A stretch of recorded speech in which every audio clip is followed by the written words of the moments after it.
Voilà, c'est votre émission La Tribune Politique. La Tribune Politique, aujourd'hui, on est dans les locaux du Parti Socialiste. Le Parti Socialiste sénégalais qu'on ne présente plus aux Sénégalais et également le monde entier. Donc aujourd'hui, on est face à des enseignants également qui sont des politiciens. On va parler d'école, on va parler de politique, mais on va parler également du Sénégal. On est face à un collectif et ce collectif est dénommé le CEPS. Ils vont nous donner des explications par rapport à ce collectif, nous donner également la définition de ce collectif. Qu'est-ce qu'ils font réellement?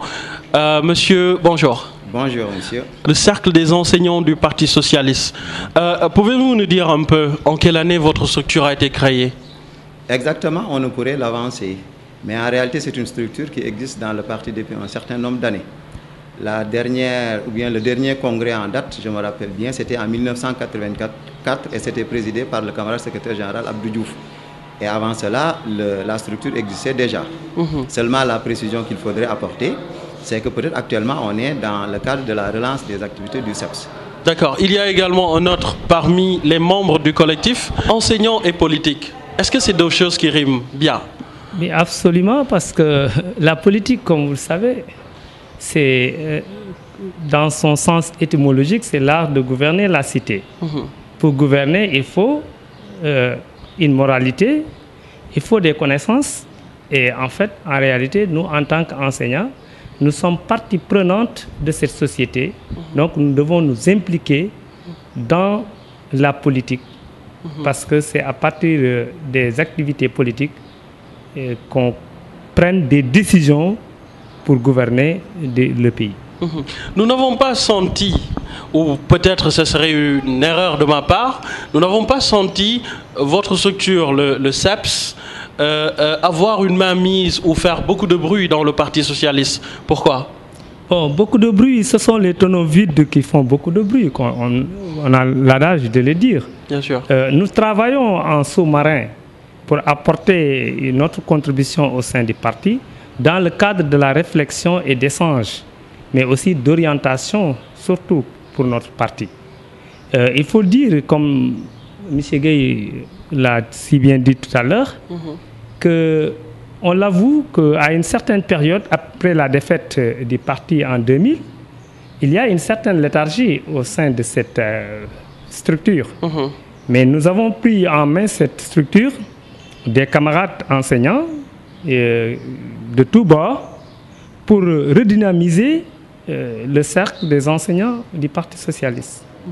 Donc, aujourd'hui, nous avons pris en charge un certain nombre d'éléments sur lesquels nous travaillons. Et notamment, il s'agit de mieux créer un cadre de concertation, de réflexion et d'information, et surtout la bonne information qu'il faut donner au parti, de contribuer à la sensibilisation et à la vision du parti, comme aussi les autres mouvements affiliés. Monsieur Gueye, votre collègue a parlé tantôt de travailler en sous-marin, si je peux le dire ainsi. C'est-à-dire que vous êtes les fantômes, si on peut épouser cette expression. Donc, dites-nous un peu, quelles sont les activités du CEPS?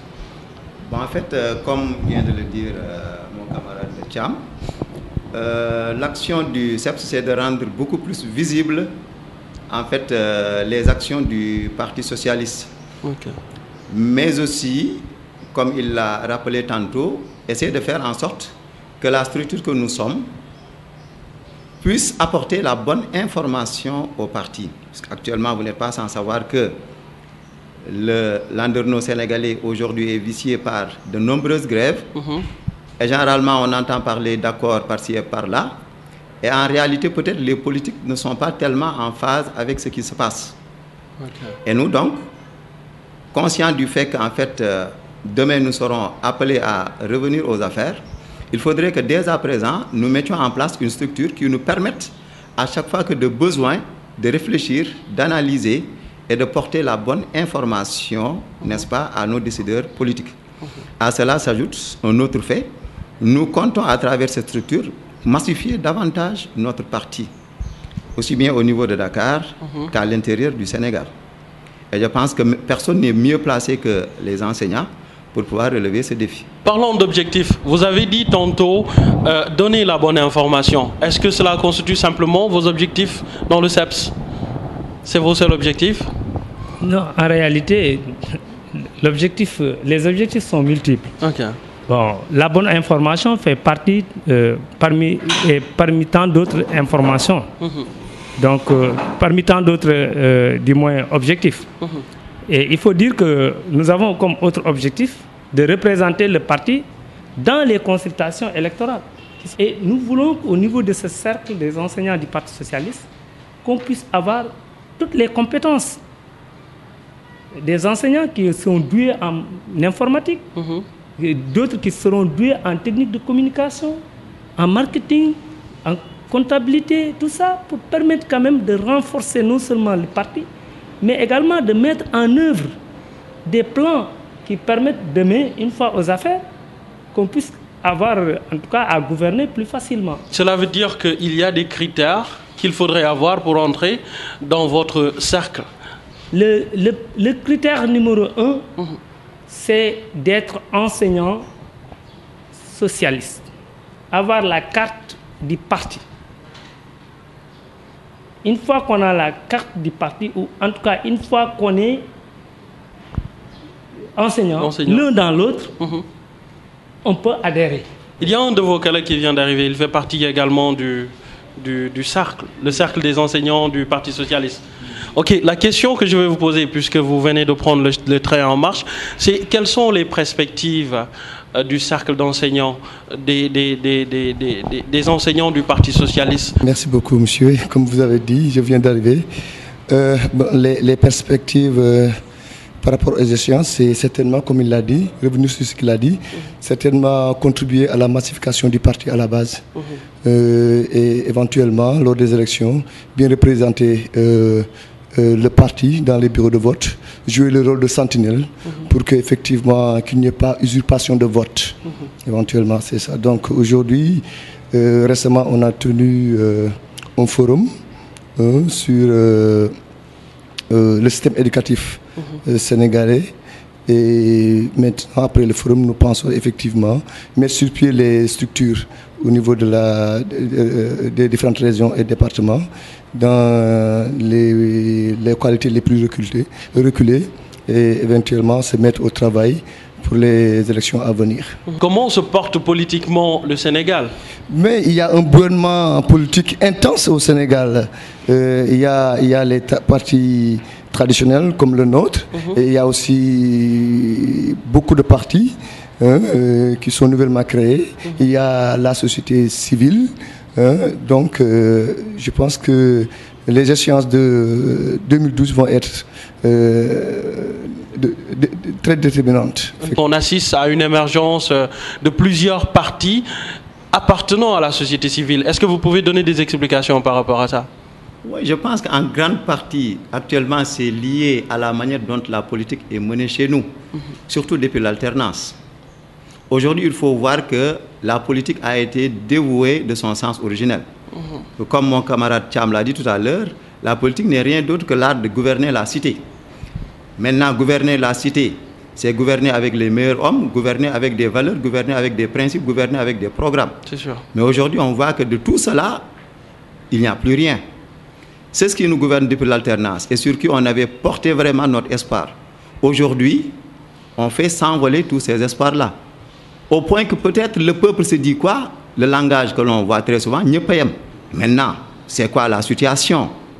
C'est la corruption, c'est la gabegie, c'est le népotisme. C'est un régime qui est là, qui est adossé à des contre-valeurs.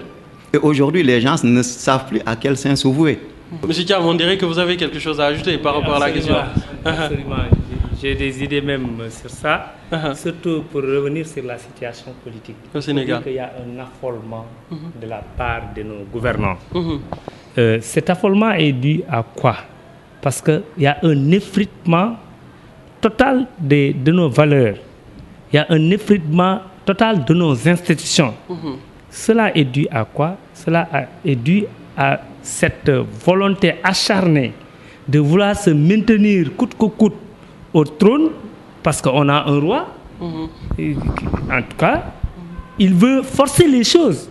Et pourtant, en 2000, les choses... en tout cas, il les a reçues du peuple. Et ce peuple-là va choisir le 26 février 2012. Et ce ne sera pas du camp du PDS. Ça, c'est très clair. Donc vous pensez que le PDS va perdre en 2012? Non, mais PDS avec Wade ou sans Wade partira. C'est clair, parce que ce qui se dessine aujourd'hui, des choses, le peuple à chaque instant nous demande d'être soudés, d'avoir un candidat de l'unité. C'est le vœu du peuple.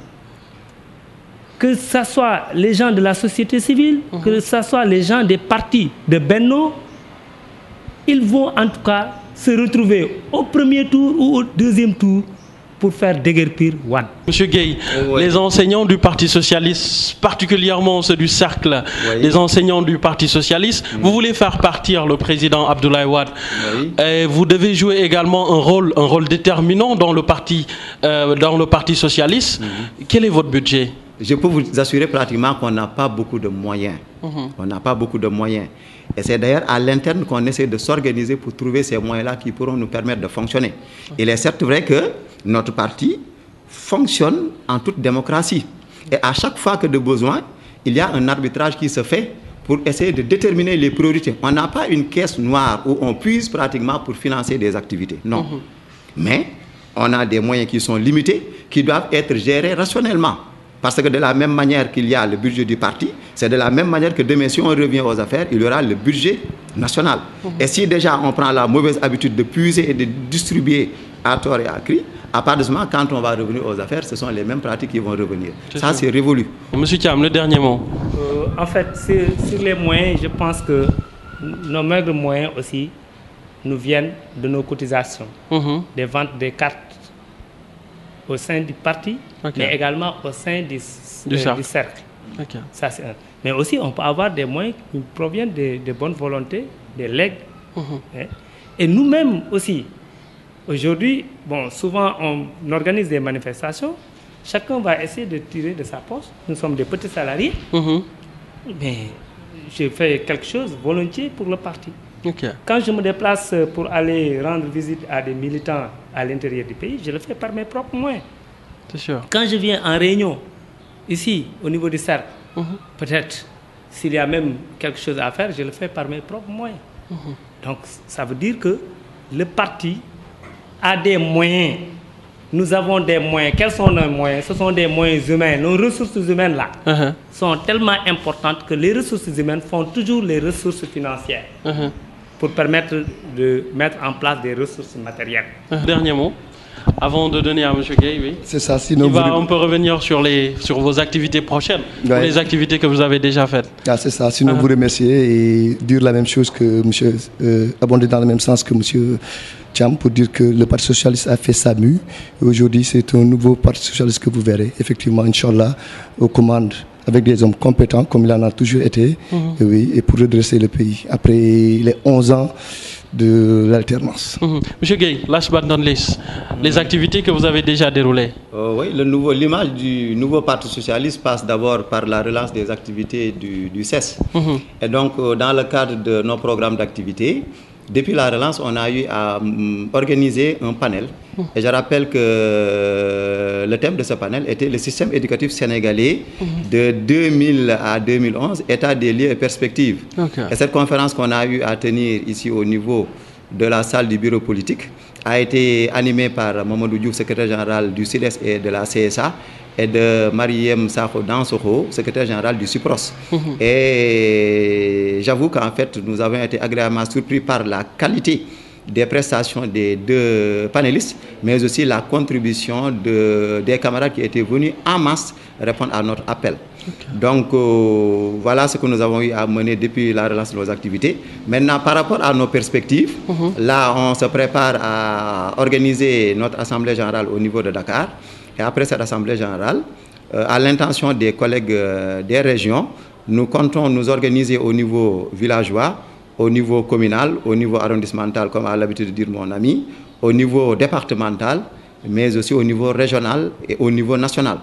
Voilà, donc Carapid vous remercie, Carapid TV vous remercie. Et nous vous disons à la semaine prochaine pour une autre émission. C'était Mandiaye Petit Badji, votre émission Tribune Politique. Et nous remercions également notre camérawoman Yacine, à la technique Ribraï Mondour. Donc à la semaine prochaine. Ciao, ciao. Merci. Merci bien.